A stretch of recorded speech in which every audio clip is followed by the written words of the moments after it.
So Colorado makes a decision amid all of the Deion Sanders controversy surrounding around his decision. I've been broke so many times, I don't know what to believe. Mama say it's my fault, I wear my heart on my sleeve. Niggas bless up on my...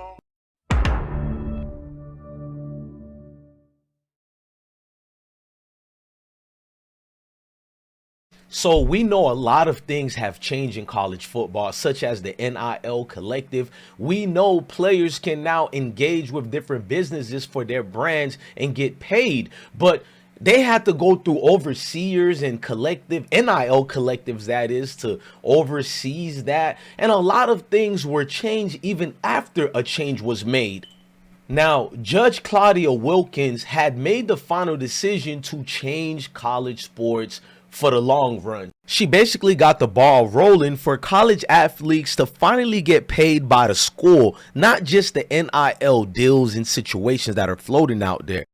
So then Colorado decided to make a major move based on Judge Wilkins' decision, and this move right here is for the good of Colorado. See, Colorado decided to hire Reggie Calhoun as the new operative figure of their NIL program.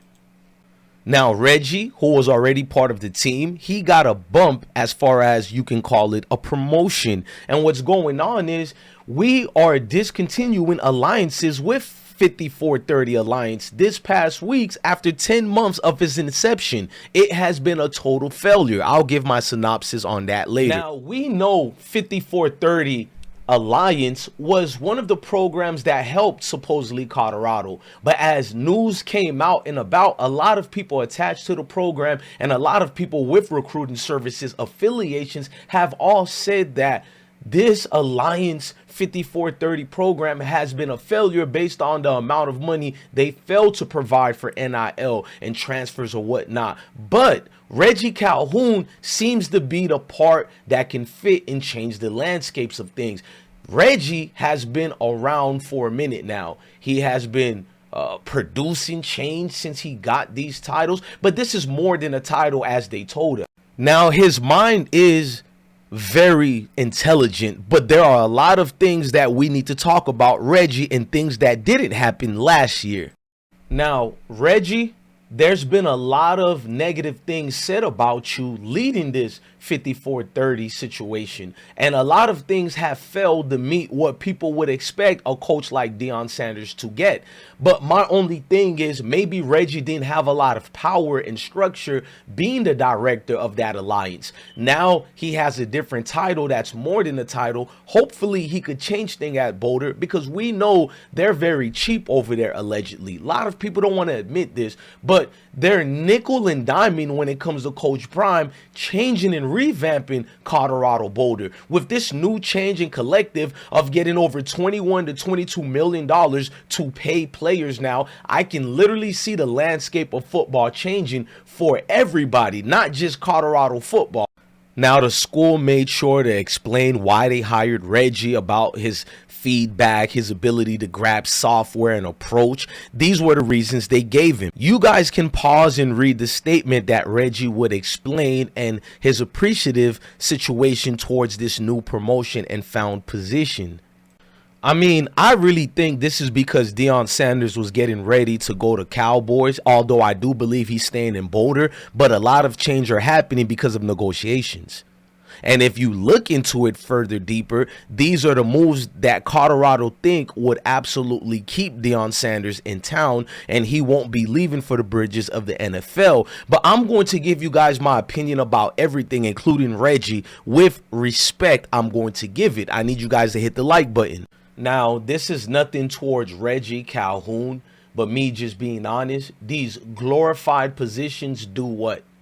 the school is already nickel and diming with contracts with Deion, although we know Deion is the one who negotiated it. But I wish there were certain things in his contract that says after 2 years, if I've done so well, I can renegotiate. The fact that he gets to renegotiate after 3 years, it's almost weird because we know coaches, especially coaches who look like Deion Sanders, they get fired after the first year, definitely after the second year. So a third year may never come. So it's like we know Rick George is moving on in the next year or so to a different position. We know this already. He is going to retire from being the athletic director. What we also know is that Rick George was the only person who seemed ready to hire Deion Sanders. What we were hearing from everybody else is that the committee board and the chancellor did not favor Deion Sanders, allegedly. So if the 54-30 alliance has been deemed as a failure, then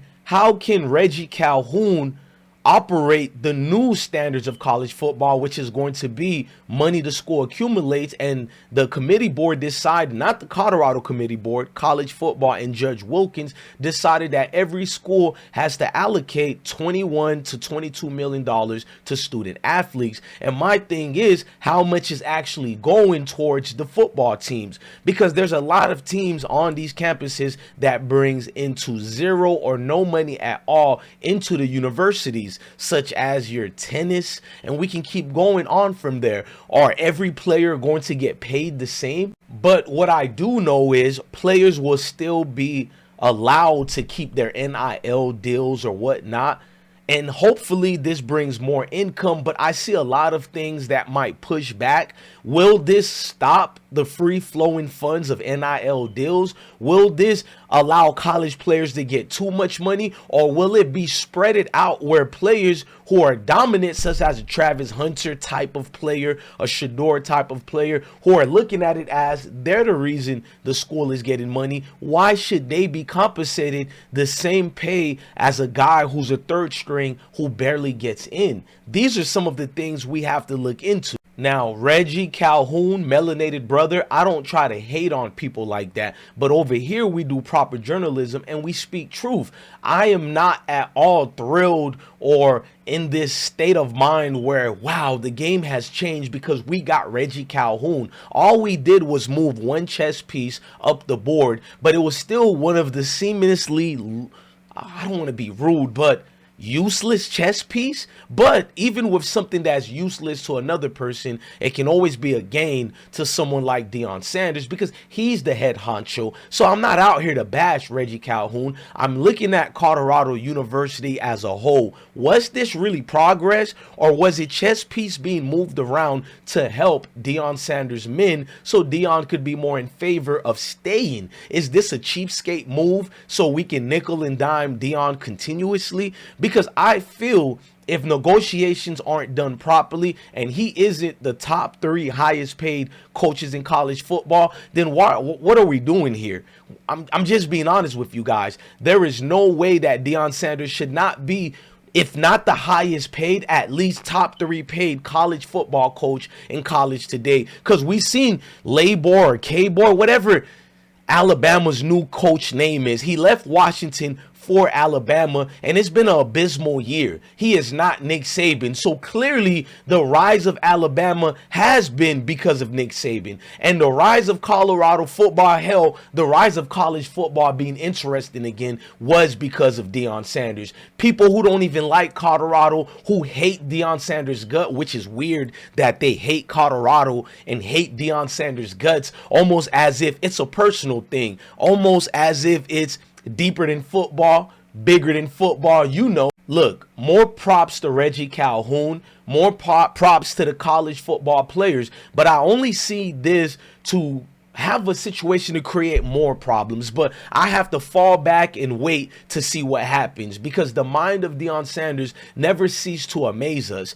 He always changed the landscape of things. So if one man is still in charge, such as a Coach Prime, then I believe Reggie Calhoun will guide us to the right way towards these new NIL dealings and funds, because Deion Sanders has a cerebral mindset that seems to understand, acclimate the things, and fix any these situations and come with better solutions. You guys are going to say I'm glazing Deion Sanders, but prove me wrong in all the things I've said yet about Deion Sanders changing the landscapes of things. You can't prove me wrong. You dislike Colorado and you dislike me for liking Colorado, but the truth is I'm a down-to-earth brother. You won't see many content creators who will lower themselves to speak to some of you ingrates who only cast around derogatory terms towards people. Some of you people even told me you want to unalive me just for speaking about football. Your level of hate needs to be studied. I'm not joking here. A lot of you Colorado haters and Deion Sanders haters, we really know what it's about.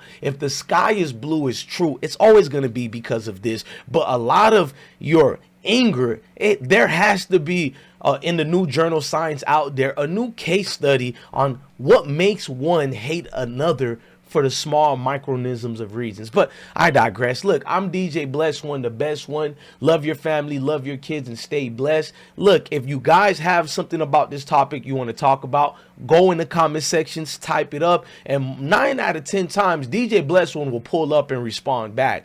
If it's respectful, even if you're disagreeing with me, it will be respectful. But if it's loud, obnoxious, just a buffoonery act that belongs at the circus, then you're going to get that type of energy.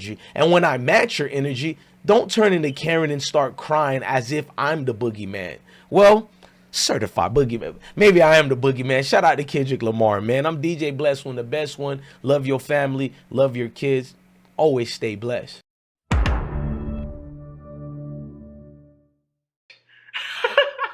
been broke so many times, I don't know what to believe. Mama say it's my fault, I